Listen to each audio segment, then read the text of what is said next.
Les petites bêtes mangent pas les grosses. Hein. Ben ça, c'est comme le Père Noël. C'est pas vrai. Et les petites bêtes dont j'ai envie de vous parler aujourd'hui, ce sont les bactéries. Et les grosses bêtes, ce ne sont même pas des bestioles. En fait, c'est de l'acier inoxydable. Et un endroit dans lequel on va retrouver les deux, c'est par exemple la mer, où on va utiliser de l'acier inoxydable pour se protéger de la rouille. Mais on va aussi naturellement retrouver des milliards de bactéries par litre d'eau de mer. Donc moi, dans le laboratoire, quand je mets un morceau d'acier inox dans de l'eau de mer, avec toutes ces bactéries, et ben, au bout de quelques jours, certaines d'entre elles vont commencer à se développer à la surface du métal. Mais voilà, ça se complique, puisqu'en fait, la seule présence de ces bactéries suffit à fragiliser l'acier inoxydable, qui du coup risque de rouiller, de corroder. Ce qui n'est vraiment pas l'objectif de ce genre de matériaux. Donc c'est là que j'interviens. Je sors mon pauvre acier inoxydable de l'eau de mer, je récupère les bactéries qu'on trouve à la surface et je commence le diagnostic, à savoir, est-ce que toutes les bactéries de l'eau de mer sont capables de le mettre dans cet état ou est-ce qu'une seule en est responsable? Et donc pour ça, je regarde la carte d'identité de chacune de ces petites bactéries. Et leur identité, je la trouve dans leur ADN. Et ainsi, j'ai trouvé 72 000 bactéries différentes sur un simple morceau de métal. Et voilà, le problème, c'est qu'on connaît moins de 1% d'entre elles. On est assez limité. Je ne vous raconte pas ça pour rien. On en a quand même trouvé une. J'en ai trouvé une intéressante. Une sur 72 000. Et elle est intéressante puisqu'elle est capable de se nourrir d'électricité. C'est une bactérie qu'on dit électroactive. Et donc finalement, la petite bête, elle ne mange pas vraiment la grosse.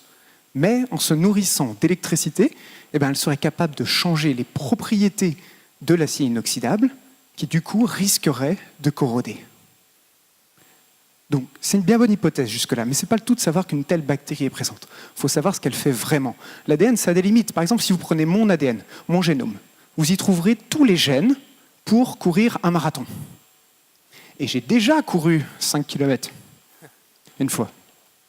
Donc c'est la grosse différence entre le potentiel et l'activité réelle d'un organisme. C'est donc ce que je vais vérifier chez cette bactérie, son activité réelle. Mais pas seulement chez elle, chez les 71 999 autres bactéries, puisque comme je l'ai dit, on connaît moins de 1% d'entre elles. Donc il est possible qu'il y ait d'autres bactéries aussi capables de se nourrir d'électricité et donc aussi capables de fragiliser mon acier inoxydable. Donc ces petites bactéries, ça fait 2 ans que je les côtoie, et elles m'ont quand même prouvé une chose, finalement. C'est que j'étais capable de faire un marathon.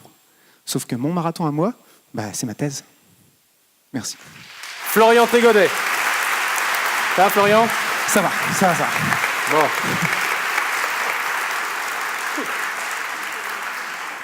Ouf. Quelle pression ils ont, je vous jure.